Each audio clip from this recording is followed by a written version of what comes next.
Malapit na ang babang luksa ni Jovelyn.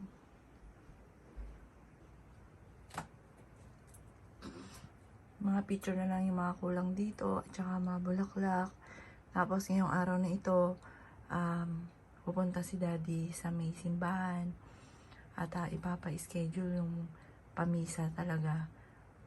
Mimisahan talaga dadalhin si Jovelyn sa simbahan sa October 28. Bukod pa po yung padasal po dito sa bahay.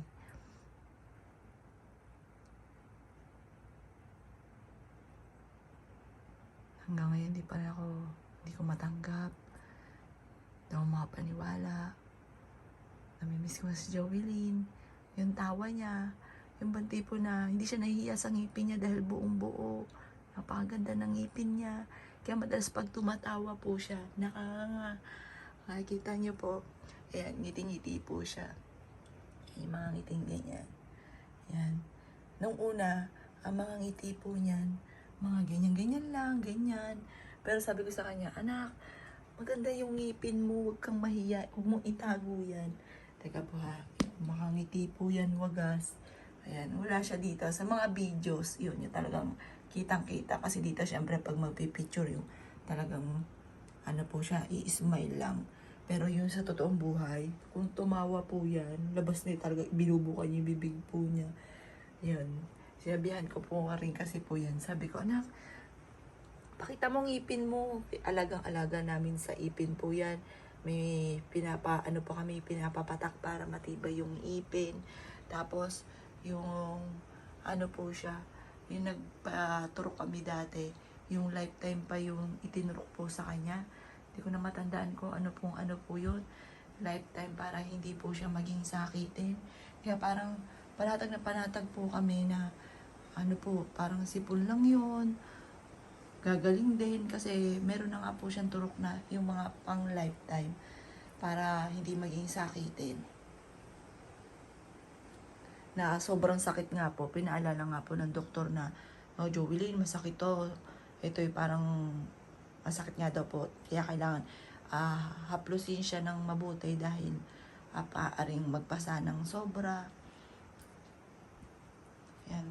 Ang salamin po niya nasa 3. Yun yung nasa bolt namin. Yun yung laman po at saka yung mga importanteng gamit po ni Jovelyn. Yun ang laman po nun. Ay, syempre, ganun po siyang importante. Yan, ingat na ingat po.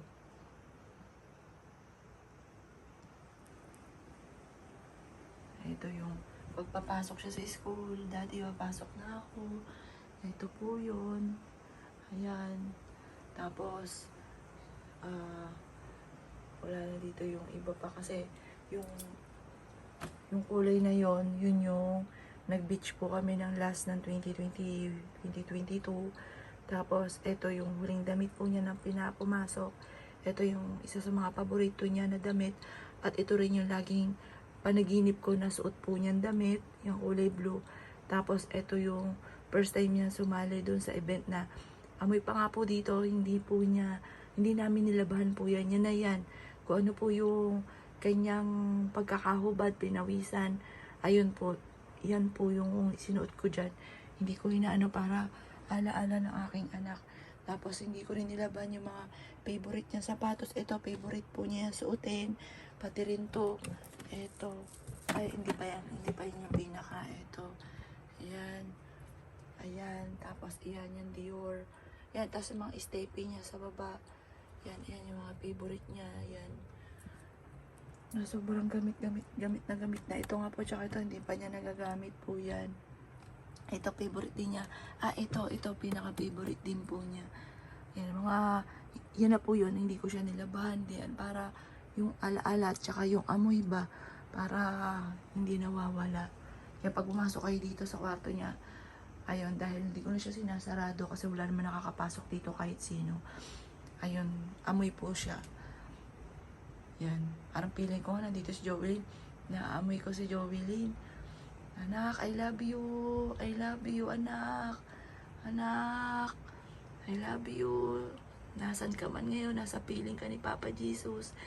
Maging masaya ka dyan. Mag-enjoy ka sa buhay mo. Enjoy ka lang. Happy-happy lang. Huwag mo kaming alalahanin. Ayoko nalulungkot ka. Mahal na mahal ka namin.